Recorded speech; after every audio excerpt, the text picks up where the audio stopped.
भाग्य और बुद्धि में कौन सबसे बड़ा है? बूढ़े उल्लू ने सुनाई ज्ञानवर्धक कहानी। नमस्कार प्रिय दर्शकों, जय श्री राम। आप सभी का हमारे चैनल विद्या ज्ञान सागर में हार्दिक स्वागत है। यहां हम आपके लिए लाते हैं सनातन धर्म की अद्भुत, प्रेरणादायक और सच्ची घटनाओं पर आधारित कथाएं, जो आपके हृदय को सुख और शांति प्रदान करेंगी। आज की कथा आरंभ करने से पहले एक विनम्र निवेदन है।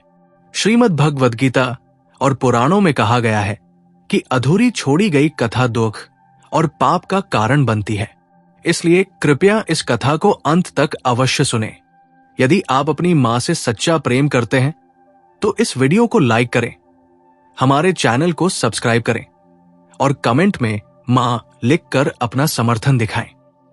तो चलिए बिना किसी देरी के आरंभ करते हैं आज की प्रेरणादायक कथा। एक बार की बात है, किसी घने जंगल में एक बहुत बूढ़ा उल्लू रहता था।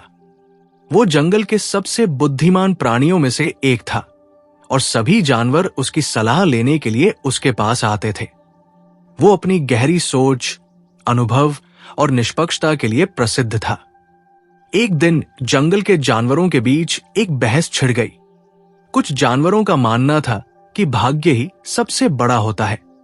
अगर भाग्य अच्छा हो तो बिना मेहनत किए भी सफलता मिल जाती है। वहीं कुछ जानवरों का कहना था कि बुद्धि ही सबसे बड़ी ताकत है। अगर कोई चतुर और मेहनती हो तो वो अपने भाग्य को बदल सकता है। बहस इतनी बढ़ गई कि कोई निर्णय नहीं हो पाया। अंत में सभी जानवर बूढ़े उल्लू के पास गए और उससे इस सवाल का उत्तर मांगा, आखिर भाग्य बड़ा है या बुद्धि? बूढ़े उल्लू ने अपनी आंखें बंद की, कुछ देर तक सोचा और फिर कहा, इसका उत्तर मैं कल सूरज उगने से पहले दूंगा। तुम सब सुबह इसी जगह आ जाना। मैं तुम सबको एक कहानी सुनाऊंगा जिससे तुम स्वयं उत्तर पा सकोगे। अगली सुबह सभी जानवर उल्लू के पास इकट्ठा हो गए। उल्लू ने अपनी कहानी शुरू की। बहुत समय पहले एक गांव में दो दोस्त रहते थे, राम और श्याम। दोनों के स्वभाव और परिस्थितियां एकदम अलग थी। राम अत्यंत बुद्धिमान, मेहनती और चतुर था। वो हमेशा कुछ नया सीखने की कोशिश करता और हर काम को पूरे मन से करता, लेकिन उसका भाग्य उसका साथ नहीं देता था। वो जो भी काम करता उसमें किसी न किसी कारण से असफल हो जाता। दूसरी ओर श्याम बहुत आलसी था। उसे काम करना पसंद नहीं था और वो छोटी छोटी चीजों के लिए भी दूसरों पर निर्भर रहता था। लेकिन उसका भाग्य इतना अच्छा था कि बिना मेहनत किए ही उसे हर चीज आसानी से मिल जाती थी। एक दिन गांव में एक धनी व्यापारी आया। उसने घोषणा की कि उसे 2 युवा नौकरों की जरूरत है जो उसके काम में मदद कर सके। राम और श्याम दोनों ने यह सुनकर नौकरी के लिए आवेदन कर दिया। व्यापारी ने दोनों को काम पर रख लिया और उनकी परीक्षा लेने के लिए उन्हें एक साथ जंगल से जलाऊ लकड़ी लाने भेजा। जब वे जंगल में पहुंचे तो राम ने तुरंत काम शुरू कर दिया। वो मेहनत से लकड़ी इकट्ठा करने लगा। इधर उधर घूमते हुए उसे जमीन पर कुछ चमकती हुई चीज दिखाई दी। जब उसने पास जाकर देखा तो वो एक बहुत कीमती हीरा था। राम बहुत खुश हुआ, लेकिन उसने सोचा, अभी मैं लकड़ियां इकट्ठा कर लूं, फिर लौटते समय ये हीरा उठा लूंगा। इसी बीच श्याम, जो कि आलसी था, धीरे धीरे चलते हुए लकड़ी इकट्ठा कर रहा था। अचानक उसका पैर फिसला और वो ठीक उसी जगह गिर पड़ा जहां राम ने हीरा देखा था। उसने ध्यान से देखा और पाया कि उसकी हथेली में एक चमकदार हीरा है। श्याम खुशी से झूम उठा और हीरा लेकर व्यापारी के पास पहुंचा। व्यापारी ने जब वो कीमती हीरा देखा तो बहुत प्रसन्न हुआ और श्याम को ढेर सारा इनाम दिया। जब राम जंगल से लकड़ियां लेकर लौटा और देखा कि उसका हीरा श्याम को मिल चुका था तो वो बहुत दुखी हुआ। उसने सोचा, मेरी सारी मेहनत बेकार गई। ये हीरा मुझे मिल सकता था, लेकिन मेरे भाग्य में नहीं था। राम बहुत निराश हुआ, लेकिन उसने हार नहीं मानी। उसने सोचा, अगर भाग्य मेरा साथ नहीं देता तो मुझे अपनी बुद्धि और मेहनत से अपना भविष्य बनाना होगा। राम ने व्यापार की बारीकियां सीखनी शुरू की। वो व्यापारी के हर फैसले को ध्यान से देखता और समझता। कुछ वर्षों में वो खुद एक कुशल व्यापारी बन गया। उसने ईमानदारी, परिश्रम और बुद्धिमत्ता से अपना कारोबार खड़ा कर लिया और धीरे धीरे बहुत धनवान बन गया। दूसरी ओर श्याम को मिले हुए इनाम और धन का घमंड हो गया। वो पहले से भी ज्यादा आलसी हो गया और काम करना पूरी तरह छोड़ दिया। धीरे धीरे उसने सारा धन व्यर्थ के शौकों में गवा दिया और गरीब हो गया। अब वो राम के पास सहायता मांगने आया। राम ने उसकी मदद की, लेकिन उसे ये सीख भी दी, भाग्य हमेशा साथ नहीं देता, लेकिन बुद्धि और परिश्रम का साथ हो तो कोई भी व्यक्ति अपनी तकदीर बदल सकता है। बूढ़े उल्लू की कहानी सुनने के बाद जंगल के जानवर सोच में पड़ गए। सभी इस निष्कर्ष पर पहुंचे कि बुद्धि का महत्व बहुत अधिक है, लेकिन कुछ जानवरों को अब भी ये सवाल परेशान कर रहा था, क्या भाग्य का कोई प्रभाव नहीं होता? उल्लू ने उनकी जिज्ञासा को समझ लिया और कहा, अगर तुम्हें अब भी शक है तो मैं तुम्हें एक और कहानी सुनाता हूं। यह कहानी तुम्हें और गहराई से समझाएगी कि भाग्य और बुद्धि की असली परीक्षा कैसे होती है। एक दिन जंगल में दो शिकारी आए। उनके नाम थे अजय और विजय। दोनों बचपन के दोस्त थे, लेकिन उनका स्वभाव और सोच एकदम अलग थी।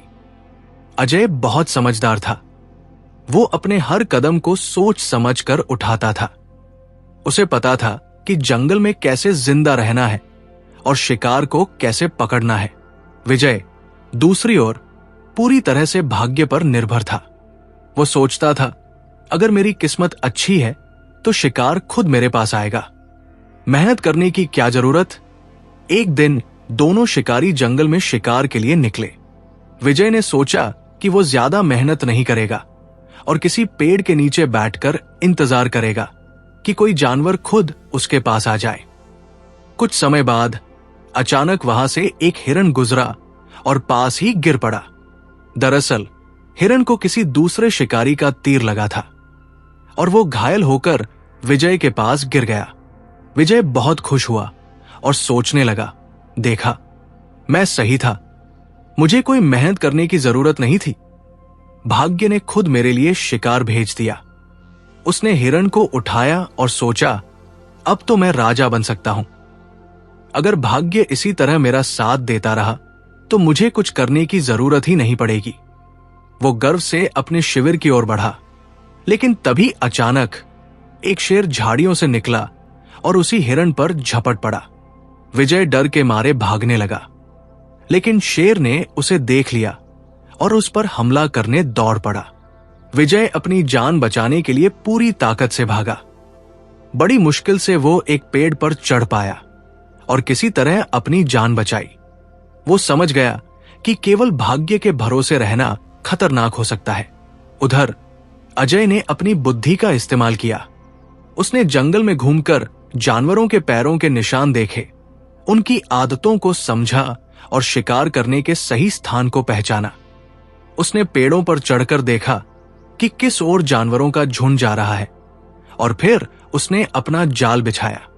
कुछ ही समय में उसने 2 खरगोश और एक हिरण पकड़ लिया। वो खुशी खुशी अपने शिकार को लेकर वापस आया।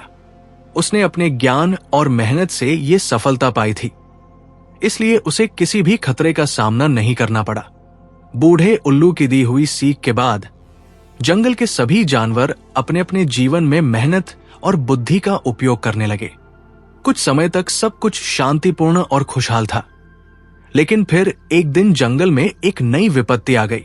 जंगल के पास के इलाके में मनुष्यों ने जंगल काटना शुरू कर दिया।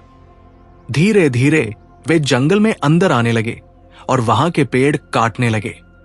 इससे न केवल जंगल छोटा होने लगा, बल्कि जानवरों के रहने और खाने के लिए भी संकट पैदा हो गया। इस स्थिति से सभी जानवर बहुत चिंतित थे। हाथी, बाघ, हिरण, बंदर और सभी पक्षी बूढ़े उल्लू के पास पहुंचे और बोले, बूढ़े उल्लू महाराज, अब हमें बताइए कि इस संकट से कैसे बचा जाए। हमारी बुद्धि भी है, मेहनत भी कर रहे हैं, लेकिन अगर मनुष्य हमारे जंगल को काट देगा तो हम रहेंगे, कहा। बूढ़े उल्लू ने गहरी सोच में अपनी आंखें बंद कर ली और कुछ देर बाद बोला, इस समस्या का समाधान केवल एक ही है। हम सबको मिलकर एक साथ अपनी बुद्धि और परिश्रम का उपयोग करना होगा। अकेले के लिए कोई भी इस संकट को नहीं रोक सकता, लेकिन अगर हम सब मिलकर काम करें तो हम इस जंगल को बचा सकते हैं। बूढ़े उल्लू की बात सुनकर सभी जानवर सोचने लगे कि आखिर वे मनुष्यों को कैसे रोक सकते हैं। तब एक चतुर लोमड़ी आगे आई और बोली, हम सीधे लड़ाई नहीं कर सकते, लेकिन हम अपनी चालाकी से मनुष्यों को डरा सकते हैं और उन्हें यहां से भगा सकते हैं। फिर सभी जानवरों ने मिलकर एक योजना बनाई। बंदरों की टोली, सभी बंदर मिलकर मनुष्यों के औजार और खाना चुरा लेंगे ताकि वे परेशान होकर जंगल से बाहर चले जाएं। हाथियों की सेना, हाथी बड़े बड़े पेड़ों को गिराकर जंगल के रास्ते को बंद कर देंगे ताकि मनुष्य अंदर न आ सके। शेर और बाघ की गुफा, शेर और बाघ रात में जोर जोर से दहाड़ेंगे और मनुष्यों को डराने का काम करेंगे। पक्षियों की चेतावनी, सभी पक्षी जंगल के बाहर जाकर गांव के लोगों को चेतावनी देंगे कि जंगल में रहने वाले मनुष्यों को एक भयानक बीमारी हो गई है और अगर वे जंगल काटते रहें तो ये बीमारी पूरे गांव में फैल सकती है। उल्लू की रहस्यमयी आवाज, बूढ़ा उल्लू रात के समय अजीब अजीब आवाजें निकालेगा जिससे मनुष्यों को लगेगा कि जंगल में भूत प्रेत रहते हैं।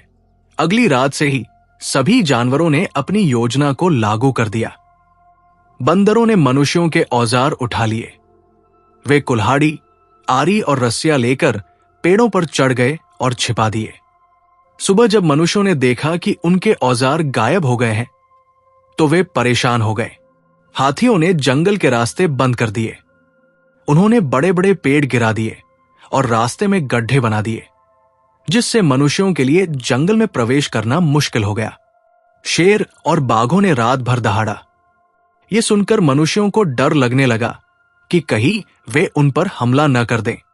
पक्षियों ने गांव में जाकर अफवाह फैलाई कि जंगल के अंदर जाने से एक रहस्यमयी बीमारी हो रही है। बूढ़े उल्लू ने अपनी आवाजों से जंगल को और डरावना बना दिया। ये सब देखकर मनुष्यों में डर बैठ गया। वे सोचने लगे, ये जंगल शायद शापित है।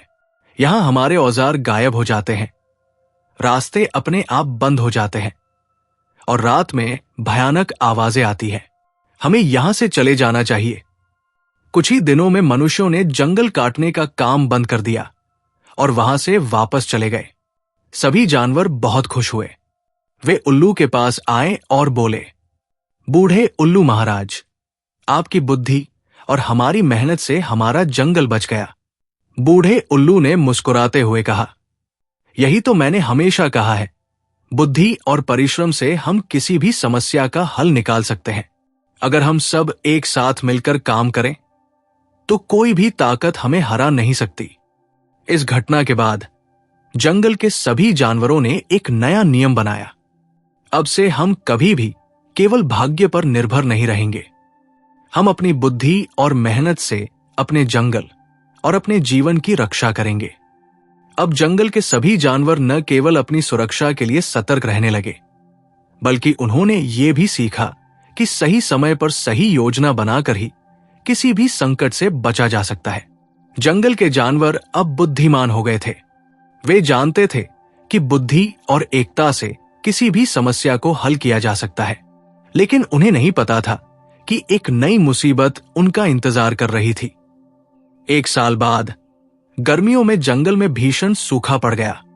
नदी और तालाब सूखने लगे। झरनों का पानी भी कम हो गया। धीरे धीरे जंगल के जानवरों के लिए पानी की समस्या गंभीर होती जा रही थी। हाथी ने चिंतित होकर कहा, अगर हमें जल्दी ही पानी नहीं मिला तो हमारा जंगल मर जाएगा। तोता बोला, हमें कुछ करना होगा। बूढ़े उल्लू जी से सलाह लेते हैं। सभी जानवर बूढ़े उल्लू के पास गए और अपनी समस्या बताई। बूढ़े उल्लू ने आंखें बंद कर कुछ देर सोचा, फिर बोले, यह संकट बहुत बड़ा है। अगर जल्द ही उपाय नहीं किया गया तो हम सबका जीवन खतरे में पड़ जाएगा। हमें अपनी बुद्धि का प्रयोग करके इसका हल निकालना होगा। तब लोमड़ी ने पूछा, लेकिन बूढ़े उल्लू महाराज, हम पानी कहां से लाएं? बारिश तो हो नहीं रही और पास के सभी जल स्रोत सूख चुके हैं। उल्लू ने मुस्कुराकर कहा, यही तो बुद्धि का खेल है। हम पानी खुद बना तो नहीं सकते, लेकिन उसे खोज जरूर सकते हैं। बूढ़े उल्लू ने सभी जानवरों को अलग अलग काम सौंपे। गिद्ध और चील, उन्हें ऊंचाई से पूरे जंगल का निरीक्षण करने और ऐसे स्थानों की तलाश करने को कहा गया जहां अब भी पानी बचा हो। नेवले और लोमड़िया, उन्हें जमीन के अंदर सुरंग बनाकर यह देखने को कहा गया कि कहीं जमीन के नीचे पानी तो नहीं छिपा है। हाथी और गैंडे, उन्होंने जंगल के पुराने सूखे हुए तालाबों को फिर से खोदने का काम शुरू किया ताकि अगर कहीं जमीन के अंदर पानी हो तो वो बाहर आ सके। पक्षियों की टोली, तोते और मैना पास के गांवों में जाकर ये देखने लगे कि वहां के कुएं में पानी बचा है या नहीं। शेर और बाघ, वे जंगल की सीमा की रखवाली कर रहे थे ताकि कोई शिकारी इस मुश्किल समय में हमला न कर दे। कुछ ही दिनों में गिद्धों ने सूचना दी कि जंगल से कुछ ही दूर एक गहरी घाटी में एक छोटा झरना अभी भी बह रहा है। बूढ़े उल्लू ने आदेश दिया, यह बहुत अच्छी खबर है, लेकिन हमें इसे और बड़ा करना होगा ताकि सभी जानवर इसका लाभ उठा सकें। हाथियों और गैंडों ने अपने मजबूत पैरों से रास्ता साफ किया, जिससे झरने का पानी धीरे धीरे जंगल की ओर बहने लगा। नेवले और लोमड़ियों ने जमीन के अंदर खुदाई शुरू की, जिससे उन्हें एक और पानी का स्रोत मिला। तोतों ने गांव में जाकर देखा कि कुछ कुएं में अभी भी पानी था, लेकिन वे इंसानों के लिए थे। जंगल के जानवरों ने यह भी सोचा कि गांव के लोगों से मदद मांगी जाए, लेकिन इसके लिए उन्हें एक योजना बनानी थी, क्योंकि सभी इंसान अच्छे नहीं होते थे। बंदर ने कहा, अगर हम गांव में जाएं और सीधे पानी मांगे तो शायद वे हमें भगा देंगे। हमें कुछ और सोचना होगा। बूढ़े उल्लू ने फिर से अपनी बुद्धि का उपयोग किया और कहा, हमें इंसानों को यह एहसास दिलाना होगा कि अगर वे हमारी मदद करेंगे तो उन्हें भी लाभ होगा। रात को तोते, बंदर और लोमड़ी गांव में गए और एक अनोखी योजना पर काम किया। तोतों ने गांव में उड़कर यह संदेश फैलाया कि जंगल के जानवर बहुत प्यासे हैं और अगर गांव वाले उनकी मदद करेंगे तो जंगल में बारिश जल्दी होगी। बंदरों ने गांव के आसपास पेड़ लगाने शुरू किए, जिससे गांव वालों को लगा कि जंगल के जानवर उनकी मदद कर रहे हैं। लोमड़ी ने गांव के मुखिया के पास जाकर कहा, अगर जंगल के जानवरों को पानी नहीं मिला तो वे गांव में घुस आएंगे और परेशानी बढ़ेगी, लेकिन अगर आप हमें थोड़ा पानी देंगे तो हम आपको बदले में कुछ देंगे। मुखिया ने पूछा, तुम हमें क्या दोगे? लोमड़ी ने मुस्कुराकर कहा, हम जंगल के सबसे स्वादिष्ट फल और शहद आपके गांव में लाकर देंगे। गांव के लोग ये सुनकर खुश हो गए और उन्होंने जंगल के पास एक छोटा तालाब खोद दिया, जहां वे हर दिन कुछ पानी डालने लगे। धीरे धीरे जंगल में पानी फिर से आने लगा। कुछ दिनों बाद अचानक बादल छा गए और हल्की बारिश होने लगी। सूखे पेड़ फिर से हरे भरे हो गए। शेर और बाघों ने राहत की सांस ली। पक्षी खुशी से गाने लगे। सभी जानवर बूढ़े उल्लू के पास गए और बोले, आपकी बुद्धि और हमारी मेहनत से जंगल फिर से बच गया। बूढ़े उल्लू ने मुस्कुराते हुए कहा, यही तो जीवन का सबसे बड़ा सबक है। संकट चाहे कितना भी बड़ा क्यों न हो, अगर हम अपनी बुद्धि, मेहनत और एकता का सही इस्तेमाल करें तो हम हर मुश्किल को हरा सकते हैं। बूढ़े उल्लू ने कहानी खत्म की और फिर सभी जानवरों की ओर देखते हुए पूछा, अब बताओ, भाग्य बड़ा है या बुद्धि? जंगल के सभी जानवर समझ गए कि बुद्धि और मेहनत से ही सच्ची सफलता मिलती है। केवल भाग्य पर निर्भर रहने वाले लोग हमेशा सफल नहीं हो सकते। तब बूढ़े उल्लू ने मुस्कुराकर कहा, भाग्य और बुद्धि दोनों का अपना महत्व है, लेकिन अगर कोई व्यक्ति अपनी बुद्धि और मेहनत का सही उपयोग करे तो वो अपने भाग्य को भी बदल सकता है। इस सीख को सुनकर सभी जानवर उल्लू के ज्ञान की प्रशंसा करने लगे और उन्होंने निश्चय किया कि वे केवल भाग्य पर निर्भर नहीं रहेंगे, बल्कि अपनी बुद्धि और मेहनत से अपने जीवन को सफल बनाएंगे। प्रिय दर्शकों, इस प्रेरणादायक कथा के बारे में अपने विचार हमें कमेंट्स के माध्यम से जरूर बताएं।